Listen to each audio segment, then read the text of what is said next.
sekali masalah nasionalisme saya ya, rasa kebanggaan saya terhadap Indonesia itu ternodai oleh sikap-sikap beberapa habaib, tidak semua habaib. Saya punya banyak teman habaib juga yang sampai sekarang masih silaturahim, tapi ada beberapa habaib yang membuat hal-hal yang bagi saya menodai ke kemuliaan leluhur saya juga. Saya harus anggap leluhur saya bangsa Indonesia itu mulia, tidak kalah mulianya dengan habaib. Dan ini yang mendirikan Indonesia. Nah, rasa kebangsaan saya itu ternodai ketika muncul ya berita-berita yang terakhir ini. Saya ingin katakan dulu Kiai ya, bahwa bagi saya sendiri berdasar histori masuknya habaib yang baik yang masuk baru abad ke 19 maupun yang masuk sebelumnya, bagi saya sendiri apakah mereka itu turunan Nabi atau tidak, itu bagi saya tidak terlalu penting ya. Ba'lawi kalau bagi saya bukan gitu ya, bukan turunan Nabi karena dari filologi jelas ya, kemudian dari historik jelas, kemudian juga DNA yang terakhir itu yang sudah ini. Jadi saya tidak percaya. Tetapi bagi mereka yang percaya bahwa mereka itu turunan Nabi ya silakan aja. Saya tidak keberatan.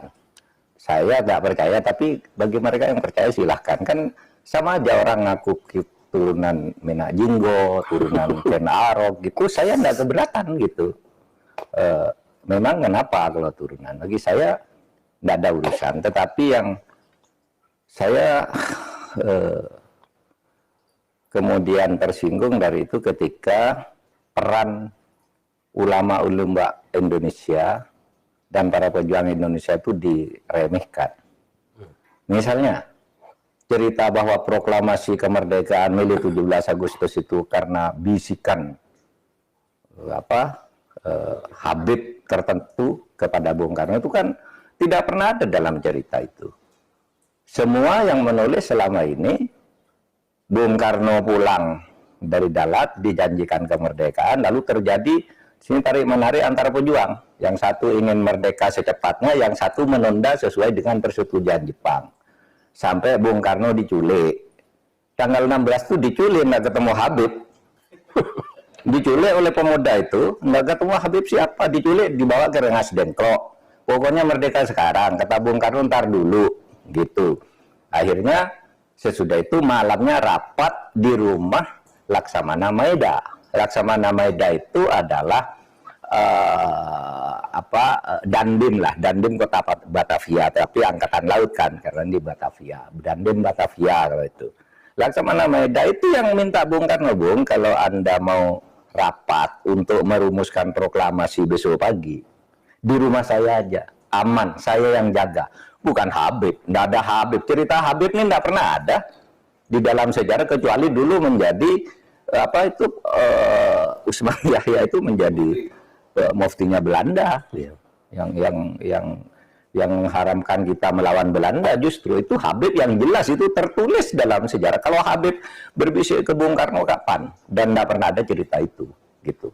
Orang boleh mengatakan ya, oh, mungkin Bung Karno bicara berdua ya, anda ada sejarah tuh nggak bicara, nggak percaya pada bicara berdua. Itu satu. Itu menodai merusak rasa kebanggaan saya bahwa ini perjuangan bangsa Indonesia sendiri. Bahwa ada Habib membantu, ya bisa saja. Kan bukan hanya Habib yang membantu. Anggota BPUPK itu kayaknya nggak ada Habibnya. Kalau Cina ada, Jepang ada, gitu. Arab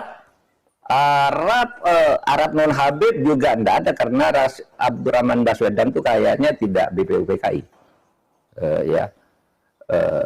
bukan masuk para pendiri gitu ya. Nah kalau sekarang lalu Habib, lalu para pejuang dihabibkan semua kan, di Ponegoro, siapa lagi? Imam Bonjol. Wah itu kebanggaan orang Jawa loh di Ponegoro itu. Lalu dihabibkan. Habib dari mana? Ya Habib dari mana gitu. Nggak ada sejarahnya yang menyatakan itu. Nah, itu apalagi sekarang langkah-langkah khurafat ya yang dibangun oleh mereka, yang ketika itu muncul gitu, kita nganggap kan itu seperti dongeng bukan buat seperti wahyu.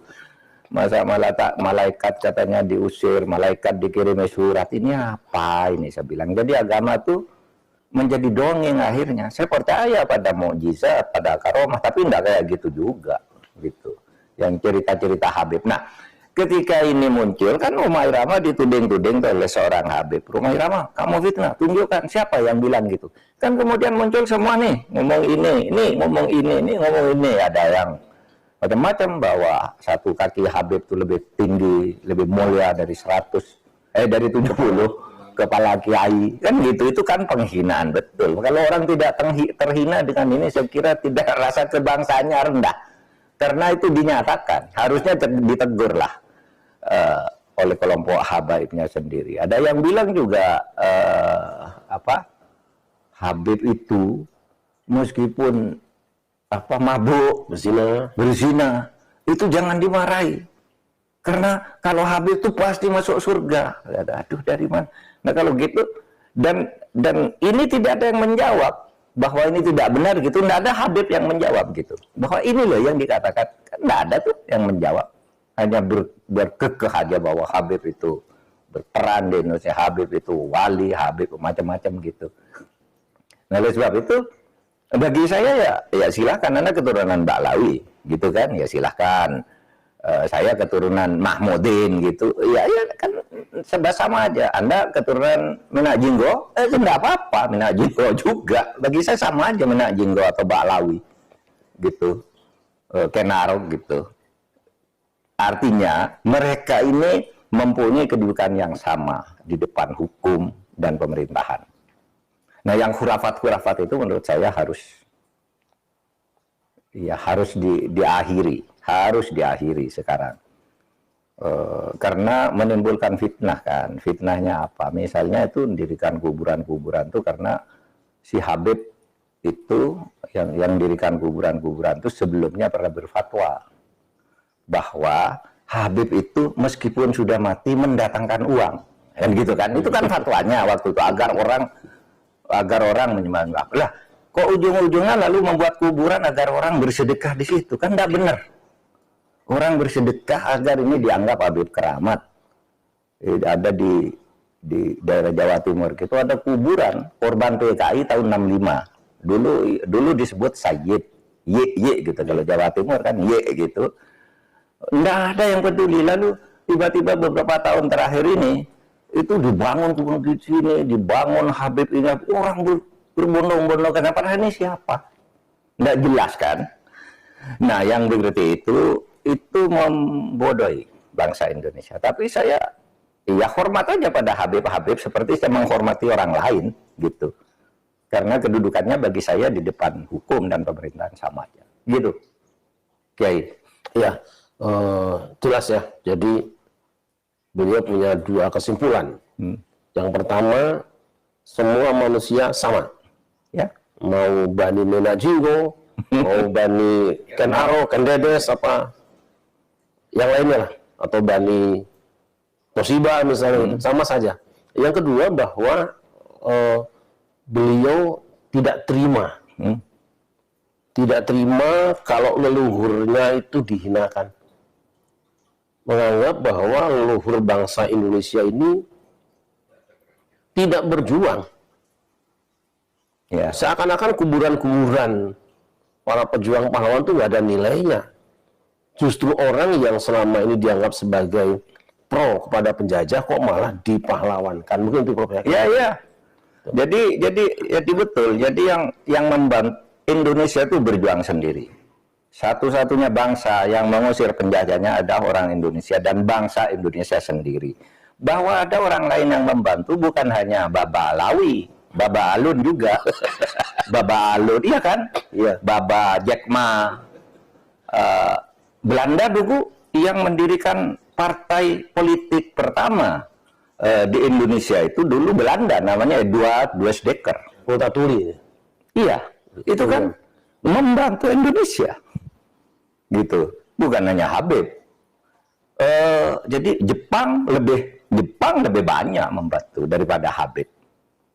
Malah kalau Jepang itu memfasilitasi kemerdekaan itu sejak awal masuk. Minta agar lawan tuh Belanda karena kita bangsa Asia, bangsa yang sama dengan mereka. Kan itu Jepang. Sampai kita bangkit semua rakyat itu. Rasanya enggak ada tuh Habib-Habib waktu itu. Saya enggak tahu ya Habib siapa ya yang ikut-ikut begitu itu. Berjuang kemerdekaan Indonesia itu. Yang namanya terkenal ya. Kalau Pak Baswedan itu Arab Indonesia, tetapi dia menurut sumber itu bukan Habib. Baswedan tuh bukan Habib, bukan Baklawi, maksud saya. Itu yang yang saya ketahui. Tapi mari kita bersatulah sebagai bangsa, jangan membuat kasta-kasta di dalam keberagaman. Yang satu lebih mulia, yang satu berhak masuk surga, yang satu masuk neraka, itu enggak boleh begitu. Dalam keberagaman itu sama di depan Allah. Takwanya aja. Gitu?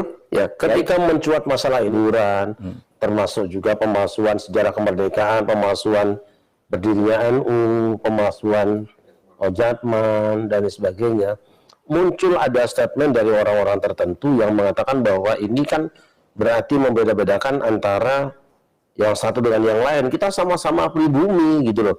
Kenapa harus ada dikotomi? Tapi kalau kita lihat memang siapa sih yang memulai memisahkan diri dari istilah keindonesiaan dengan menyebutkan daerah-daerah asalnya kan? Ya, tanggapan Profesor bagaimana? Enggak, kalau identitas kesukuan di Indonesia itu sudah lama, tetapi tidak pernah ada statement bahwa satu suku misalnya Jawa lebih mulia dari Melayu, Melayu lebih mulia dari Batak, enggak ada waktu itu. Ini kan baru-baru saja ini lalu dimasukkan dengan cara keagamaan bahwa Habib itu lebih mulia. Silakan bagi yang percaya, karena yang tidak percaya itu punya dalil keagamaan yang kuat juga bahwa orang yang di depan Allah itu hanya takwanya, bahwa siapapun kalau bersalah ya dihukum, kan begitu. Itu dalilnya. Jadi lalu kalau Habib lalu tidak dihukum, Habib tidak dosa, itu kata siapa? Saya ini nggak tahu ya sejak kapan munculnya Habib ini sebagai kelas sosial yang tinggi gitu ya. Dulu waktu saya kecil Habib tuh ya biasa aja, jual minyak nyong-nyong, jual buku Ratib Haddad gitu, buku-buku dijajakan ke rumah lalu kita kasih makan. Itu Habib dulu. Saya tidak tahu kapan kemudian Habib dianggap orang ini. Saya kira kalau peristiwa politiknya saya menandai itu sejak zaman reformasi. Sebelum reformasi itu Habib ya sama aja dengan orang lain gitu. Kok tiba-tiba sesudah reformasi muncul satu kelas tertentu, yang kemudian melunjak-lunjak terus. Aduh, saya bilang bangsa Indonesia ini ya mulia juga, dan itu sebabnya saya mau bicara di sudut sejarah perjuangan bangsa, dari sudut politik dan dari sudut konstitusi aja. Akidahnya saya ikutlah ya, dengan Ahlus Sunnah wal Jamaah gitu, yang juga bermacam-macam. Saya tidak akan berdebat soal itunya karena sudah saya punya akidah juga yang sudah saya yakini sebagai orang Ahlus Sunnah wal Jamaah. Gitu aja. Nah, terus kaitannya dengan semakin berkepanjangannya konflik masalah nasab itu ya, Prof.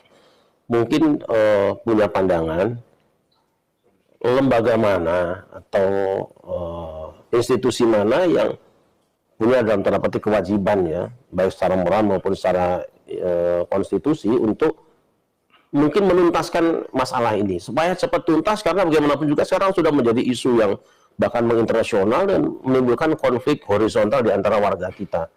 Apa yang harus dilakukan dan oleh siapa gitu? Kalau itu sebenarnya yang paling berperan ya tokoh-tokoh masyarakat sendiri. Tetapi sebenarnya kalau di dalam konvensi PBB itu memang konvensi tentang hak asasi manusia itu tidak boleh lah ada diskriminasi, ada tindakan-tindakan yang membedakan kelompok masyarakat, pria, wanita, warna kulit, agama, Habib bukan habaib, itu harus dianggap sama. Itu konstitusi internasional, konvensi PBB yang kemudian diakui juga di dalam tata hukum kita. Nah, oleh sebab itu kalau sifatnya apa hubungan sosial supaya tokoh-tokoh masyarakat ya seperti Kiai Syarif sudah lakukan, semua harus berteriak dalam hubungan sosial.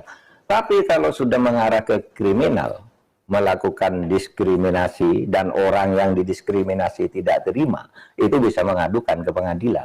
Bisa. Itu pelanggaran, itu tindakan melanggar hukum. Menganggap satu ras, satu suku lebih rendah dari kelompok lain.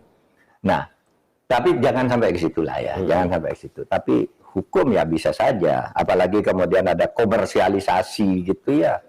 Pengumpulan uang dari kuburan-kuburan yang tidak pernah dipertanggungjawabkan sampai berpeti-peti konon ya, meskipun itu, tapi mungkin juga loh uang banyak itu, karena kalau orang Indonesia datang ke kuburan-kuburan yang dianggap keramat itu kan ada, kadang-kala ada yang mengut, kadang-kala juga ada amplop di situ dimasukkan kotak gitu.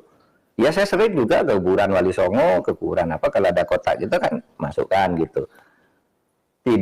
Tidak selalu bernilai recehan, itu bisa uang besar juga. Kalau orang kota-kota datang ke situ punya keyakinan menghormati leluhurnya gitu, atau dianggap karena tidak tahu menganggap bahwa ini waliullah, dikasihkan uang ke situ, yang bertanggung jawabkan itu siapa?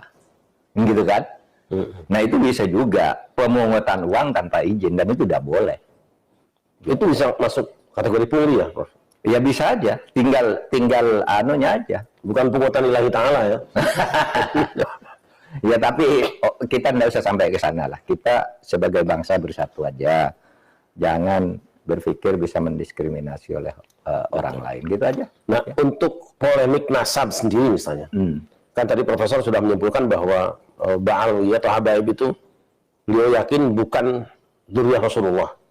Tetapi faktanya di tengah masyarakat masih ada kelompok-kelompok yang juga terbagi dua suara ini. Untuk menyelesaikan, untuk mengambil kesimpulan atau konklusi bahwa ini dzurriyyah atau bukan, itu mungkin siapa yang harus, apa yang harus dilakukan, Prof? Gini, saya tadi katakan tokoh-tokoh masyarakat sendiri. Yang kedua tentu ilmu pengetahuan. Kan? Ilmu pengetahuan sekarang itu sudah sangat canggih. Sudah ada tes DNA, ada filologi, ada ilmu sejarah, gitu ya. Itu kan sebenarnya bisa menjelaskan. Tapi mungkin itu dalam waktu pendek kita mungkin hanya bisa meredakan situasi itu. Tapi kalau menghilangkan pendapat-pendapat yang salah itu perlu waktu pendidikan yang mungkin agak sedikit lebih lama. Tidak apa-apa. Kita didik masyarakat, kita beri kesadaran bahwa ini tanah air kita yang kita banggakan, diperjuangkan oleh leluhur kita sendiri, gitu. Dengan catatan sejarahnya yang sudah lama, bukan sejarah-sejarah buatan baru, gitu. Sudah lama. Nah, kira-kira perlu nggak ada pertemuan antara dua pihak yang berselisih tadi diinisiatifi oleh siapa gitu? Apakah Majelis Ulama atau PBNU atau oleh pemerintah?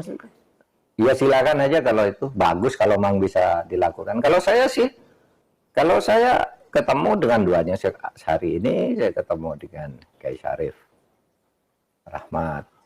Kemarin saya ketemu dengan para habaib yang paham dengan apa yang saya katakan, bahwa saya tidak percaya soal itu, tetapi kalau Anda percaya saya hormati, gitu aja.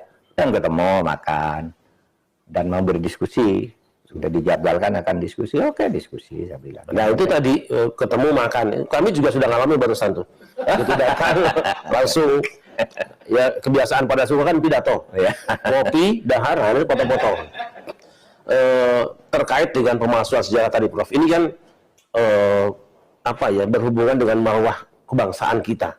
Iya, itu yang saya rasakan, saya merasa terpukul tuh marwah kebangsaan saya itu. Marwah bahwa nenek saya dilecehkan, dianggap pemimpin-pemimpin saya, guru-guru saya, kiai-kiai saya dianggap kepalanya tuh di bawah Habib gila sekalipun. Habib gila pun, kalau turun Nabi gila sekalipun nggak apa-apa itu masuk surga, kan gitu. Kalau kiai-kiai Indonesia itu apa? Kamu kan kalau nggak ada Habib, kamu nyembah batu kan? Masa iya begitu? Itu sejarahnya, ya bahwa Islam datang dari sana iya, tapi tidak bisa lalu diklaim oleh